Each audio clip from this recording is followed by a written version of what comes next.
ഇത് വലിയ ആ ഒരു സാധനം വെച്ചിട്ട് പോകും. പക്ഷെ അമ്മക്ക് അങ്ങനെ കൂടെ ഇരുന്നെല്ലാം കേട്ട് എനിക്ക് അതിൽ നിന്ന് തിരിച്ചു വരാൻ വലിയ സമയമൊന്നും വേണ്ടി വന്നില്ല. പിന്നെ ഞാൻ പാസ്റ്റിക്കുന്നല്ല, ഒരു കാര്യം ആലോചിച്ചിട്ട് ഞാൻ ഇതുവരെ എനിക്ക് വിഷമം. ഇപ്പം എനിക്ക് കുറെ നെഗറ്റീവ് കമന്റ്സ് ഉണ്ടെങ്കിൽ ഞാൻ ഒന്നും മൈൻഡ് ചെയ്യേണ്ട പോലും ഇല്ല. കാരണം എനിക്കുണ്ട്, എൻ്റെ കൂടെ അമ്മക്കുണ്ട്, എൻ്റെ ഫാമിലി ഉണ്ട്. പിന്നെ എന്താ എനിക്കിപ്പോൾ ഇനി ഒന്നും ഇല്ലാത്തില്ല. പിന്നെ ഞാൻ എന്താ ബോധറയാണ് ആ ഒരു സാധനം. എന്തായിരുന്നു ആള് പറഞ്ഞു തന്നോണ്ടിരുന്നത്, ലൈക്ക് മോട്ടിവേറ്റ് ചെയ്യുമ്പോൾ പറഞ്ഞു തന്നിരുന്ന കാര്യം? മോട്ടിവേറ്റ് എന്ന് പറഞ്ഞാൽ ആ ഒരു സിറ്റുവേഷൻ അനുസരിച്ച് ലൈക്ക് എനിക്ക് അറിയാൻ പറ്റും ഹാൻഡിൽ ചെയ്തിരുന്ന അസ്ലയുടെ ആ ഒരു ടൈം ഒക്കെ. ഹാൻഡിൽ എന്ന് പറഞ്ഞാൽ മാക്സിമം ലിസൺ ചെയ്യാ. അമ്മക്ക് ഭയങ്കര ലിസണറാണ്. അമ്മക്ക് കേട്ടിരിക്കും. എന്ന് വെച്ചിട്ട് ഇപ്പൊ ചിലതൊക്കെ അമ്മക്ക് കേൾക്കുമ്പോൾ ചിലപ്പോൾ വിഷമാവുന്നുണ്ടാവും. പക്ഷെ അമ്മക്ക് കേട്ടിരിക്കുള്ളൂ. എന്നിട്ട് അമ്മക്ക് വീഡിയോ കോളിലാണെങ്കിലും നമുക്ക് കേൾക്കുന്ന ആൾക്കാർക്ക് ഇത് ഭയങ്കര ഒരു ക്രിഞ്ചായിട്ട് തോന്നും. ഇതെന്തത് പൈങ്കിലും. പക്ഷെ അങ്ങനെയല്ല. അംജുക്ക അവിടെ വീഡിയോ കോളിൽ അപ്പുറത്തിരുന്നിട്ടാണെങ്കിലും കുഞ്ഞി അവിടെ ഇരിക്ക്, ബ്രീത്ത് എടുക്ക്, കൈ പിടിക്ക്, നോക്കട്ടെ, കുഴപ്പമില്ല, ഒന്നുമില്ല കേട്ടോ, ഒന്നുമില്ല. ഈ ഒരു സാധനം ഉണ്ട്. പാനിക് അറ്റാക്ക് പോലെയൊക്കെ വരുമ്പോ മെയിൻ ആയിട്ട് നമ്മളിങ്ങനെ ചോദിക്കും എന്താ പറ്റി. ഇതൊന്നുമല്ല, നമ്മൾ മാക്സിമം ആളിനെ റിലാക്സ് ചെയ്യാൻ നോക്കുക, കാം ചെയ്യാൻ നോക്കുക, എന്നിട്ട് അതിലോട്ട് സംസാരിക്കുക. After everything she got settled, അത് കഴിഞ്ഞിട്ടാണ് കാര്യം ഡീൽ ചെയ്യുക. കാരണം മോളുടെ ഒരു സ്വഭാവം വെച്ചാൽ എന്തെങ്കിലും വിഷമം തട്ടിയാൽ പെട്ടെന്ന് ഇങ്ങനെ എടുത്ത് പറയത്തൊന്നുമില്ല. പക്ഷെ ചില സംസാരിക്കുന്ന ഇടറിയാലോ അത് നോട്ടോ അതൊക്കെ അങ്ങനെയാണ്. ഞാൻ പെട്ടെന്ന് പൊട്ടിത്തെറിക്കില്ല. പക്ഷെ എന്നെ അറിയുന്നവർക്ക് മാത്രം പുറമെന്ന് കാണുമ്പോൾ മനസ്സിലായി. ഞാൻ പെട്ടെന്ന് ഭയങ്കര സൈലന്റ് ആവും. എനിക്ക് സംസാരിക്കാൻ പറ്റാണ്ടാവും. എനിക്ക് അങ്ങ് ബ്രീത്തിങ് ഇഷ്യൂസ് വരും. അങ്ങനെയൊക്കെയാണ് എനിക്ക് കൂടുതലും വരാറ്. അംജുക്കാക്ക് അത് എന്നെ മുന്നേ അറിയൂല, പരിചയമില്ല, ഒന്നുമില്ല. പക്ഷെ പെട്ടെന്ന് അംജുക്കാക്ക് അത് ഇതാവും. ആ ഒരു രീതിക്ക് അങ്ങനെ പോയിക്കോട്ടെ. വീഡിയോ കോളിൽ അതാ ഞാൻ പറഞ്ഞ. എനിക്കിപ്പോ video call long distance relationship എന്നെ ഭയങ്കര ഏറ്റവും കൂടുതൽ ഒരു റിലേഷൻഷിപ്പ് ബ്രേക്ക് ചെയ്യാൻ പറ്റുന്ന ഒരു സാധനമാണ് ലോങ് ഡിസ്റ്റൻസ്. പക്ഷെ നമ്മൾ ഇതുവരെ കാണാത്ത പോലും ആൾക്കാർക്ക് അത് ഭയങ്കര ഡീപ്പായിട്ട് വന്നേക്കുന്നത്. ഞങ്ങൾക്ക് അതിന് ലോങ് ഡിസ്റ്റൻസ് ആണെന്ന് തോന്നിയിട്ട് ഓക്കെ, നേരി കണ്ടിട്ടില്ല, ഫിസിക്കൽ പ്രസൻസ് ഇല്ല. പക്ഷെ നമ്മൾ തമ്മിലൊരു ഏറ്റവും കൂടുതൽ ഞാൻ എന്താ പറയുക ആഗ്രഹിക്കുന്നത് ഇമോഷണൽ സപ്പോർട്ടാണ്. എനിക്ക് വേറെ ഒരു സപ്പോർട്ടിനേക്കാളും കൂടുതൽ വേണ്ടത് ഇമോഷണൽ സപ്പോർട്ട്. അത് അംജുക്ക് ആവശ്യത്തിൽ അധികമാണ് തന്നുകൊണ്ടിരിക്കുന്നത്. ഇപ്പൊ ലോങ് ഡിസ്റ്റൻസ് റിലേഷൻഷിപ്പിന്റെ കാര്യം നമ്മൾ പറഞ്ഞുകൊണ്ട് ചോദിക്കുകയാണ്.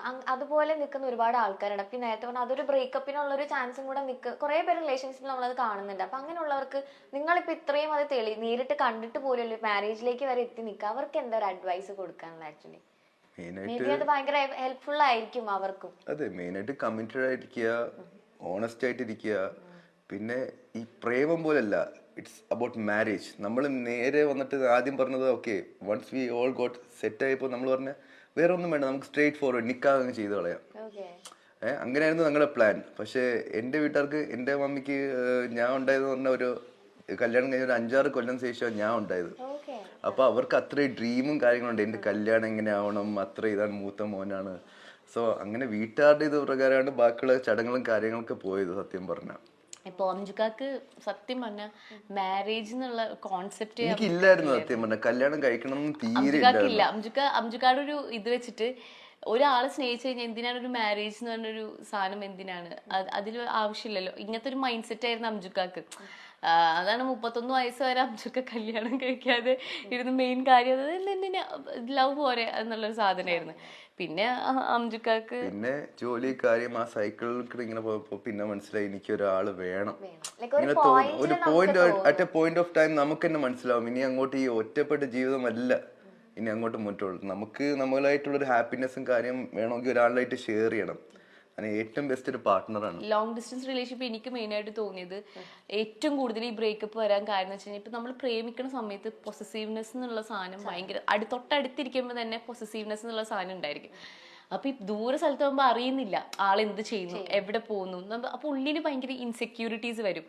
ഈ ഇൻസെക്യൂരിറ്റീസ് ഇല്ലാതാക്കി കൊടുക്കേണ്ടത് പാർട്ട്ണർക്കും ഒരു മെയിൻ കടമയാണ്. എന്നുവെച്ചാൽ സംശയരോഗം ഉണ്ടെങ്കിൽ നമുക്ക് ഒന്നും ചെയ്യാൻ പറ്റത്തില്ല. പക്ഷെ ഒരു പരിധി വരെ പൊസസീവ്നെസ് നമുക്ക് ഇല്ലാതാക്കാൻ പറ്റും. നമ്മൾ ഒന്നും വിശേഷം കാര്യം അറിയിക്കില്ല. ഞാൻ എവിടെ പോയാലും ബാത്റൂമിൽ പോയാൽ പോലും അറിയിക്കുന്നല്ല. പക്ഷെ എവിടേക്കെങ്കിലും പോകുമ്പോ ഞാൻ ഇങ്ങനെ പോയി ഇത് ചെയ്തു ഓപ്പൺ ആയിട്ട് പറയാം. കമ്മ്യൂണിക്കേഷൻ എന്നുള്ളത് ഭയങ്കര വലിയ ഫാക്ടർ. ഫാക്ടറാണ്. പിന്നെന്ന് പറയുന്നത് ഒരു എഫേർട്ട് എടുക്കണം. ഇപ്പൊ ടൈം ഡിഫറൻസ് ഉണ്ടാവും, 5.5 മണിക്കൂർ. രണ്ടുപേരും ഒരു എഫേർട്ട് എടുത്തില്ലെങ്കിൽ അവിടെ സംസാരിക്കാൻ ഒരിക്കലും വരും. നമ്മളിവിടെ രാവിലെ ആകുമ്പോൾ അവിടെ രാത്രി, അങ്ങനൊക്കെ സമയം ഇങ്ങോട്ട് വിളിക്കട്ടെ എന്ന് പറഞ്ഞു ഇങ്ങോട്ട് വിളിക്കട്ടെ ഇരുന്ന്, അല്ലെങ്കിൽ ഞാൻ ഭയങ്കര ടയേർഡാണ്, എനിക്കിപ്പോ ഇതല്ലല്ലോ സമയം എന്നൊക്കെ പറഞ്ഞ ഒരു റിലേഷൻഷിപ്പ് ഒരിക്കലും അത് മുന്നോട്ട് പോകത്തില്ല. നമുക്ക് എപ്പോഴും ആ ഒരാളുടെ കൂടെ അയാൾ ഉണ്ട് എന്നുള്ളൊരു സാധനം വരുത്തി തീർക്കണം. പിന്നെന്ന് പറയുന്നത് അണ്ടർസ്റ്റാൻഡിങ് ആണ്, മനസ്സിലാക്കുക. ഇപ്പൊ അംജുക്ക് ചില സമയത്ത് ഇപ്പൊ നൈറ്റ് ഷിഫ്റ്റ് ഒക്കെ ഉള്ള സമയത്ത്, നൈറ്റ് ഷിഫ്റ്റ് കഴിഞ്ഞ് വന്നു കഴിഞ്ഞാൽ അംജുക്ക് രാവിലെ മൊത്തം ഉറക്കായിരിക്കും. കാരണം എഴുന്നേറ്റിരിക്കാൻ പറ്റില്ല, എത്ര വെച്ചിട്ട് ഒരു മനുഷ്യന് ഫുള്ള് ആ പണി കഴിഞ്ഞിട്ട് അപ്പോൾ ഉറങ്ങുമായിരിക്കും. അപ്പൊ നൈറ്റ് ഷിഫ്റ്റ് ഉള്ള സമയത്ത് എനിക്ക് കിട്ടാറേ ഇല്ല അംജുക്കാനെ, കുറവാണ്. പക്ഷെ ഓരോ ഉറക്കത്തിന്റെ ഇടയിൽ പുള്ളി വിളിക്കും, ഉറങ്ങി എഴുന്നേറ്റിട്ട് വിളിക്കും വെക്കും. അതിൽ സംസാരം ഭയങ്കര കുറവായിരിക്കും. അപ്പൊ അതും മനസ്സിലാക്കാം. എല്ലാം അങ്ങോട്ടും ഇങ്ങോട്ടൊക്കെ അഡ്ജസ്റ്റ്മെന്റ് വേണം.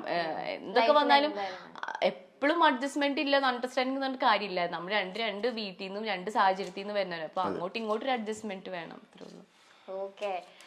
ഇപ്പൊ എനിക്ക് ഇത്രയും കഥകൾ കേട്ടപ്പോ എനിക്ക് തോന്നുന്നു സോഷ്യൽ മീഡിയയിലാണെങ്കിൽ ഇപ്പൊ ഈ നെഗറ്റീവ് കമന്റ്സ് വരുന്നത് തന്നെ അംജുക്ക് ഭയങ്കര എക്സ്പ്രസീവ് ആയിട്ട് ഈ സംഭവങ്ങൾ കാണിക്കുന്നു. പക്ഷെ എനിക്ക് തോന്നുന്നു നിങ്ങളുടെ ലൈഫിൽ ആ ഒരു പോയിന്റിൽ രണ്ടുപേർക്കും കല്യാണം വേണം, ഒരു പാർട്ട്ണർ വേണം എന്ന് തോന്നിയത് കൊണ്ട് കൂടെയാണ് ആ ഒരു അത്രയും സ്നേഹം എക്സ്പ്രസ് ചെയ്യുന്നതെന്നാണ് ഇത്രയും നേരം സംസാരിച്ചപ്പോ എനിക്ക് തോന്നിയ ഒരു കാര്യം. അംജുക്കാക്ക് ഒരു പേരും വന്നിട്ടുണ്ട്, ഉമ്മച്ചൻ. അതെ അതെ അതെ ഉമ്മച്ചൻ. പക്ഷെ എനിക്കതൊരു എന്താ പറയാ നെഗറ്റീവ്. കാരണം ദാറ്റ് പോയിന്റ് ഓഫ് ടൈം ഞാൻ 4 മാസം ഇതുവരെ കാണാത്ത ഒരാളാണ്. പെട്ടെന്ന് കണ്ടപ്പോ ഇത്ര നാൾ അടുക്കി വെച്ച ആ സ്നേഹം മൊത്തം, പിന്നെ ഞാൻ കാണിച്ച സ്നേഹം പറഞ്ഞ ആ കണ്ടുകൂട്ടി ആ ടൈമിലും പിന്നെ ഞങ്ങളുടെ കല്യാണത്തിലും രംഗോളിക്കും. That was our happy moment. അത്രമാത്രം ഞാൻ വേറെ ഒന്നുമല്ല നോക്കിയത്, ഞാൻ എന്റെ ഹിലമോളെ മാത്രമാണ് നോക്കിയിട്ടുള്ളത്.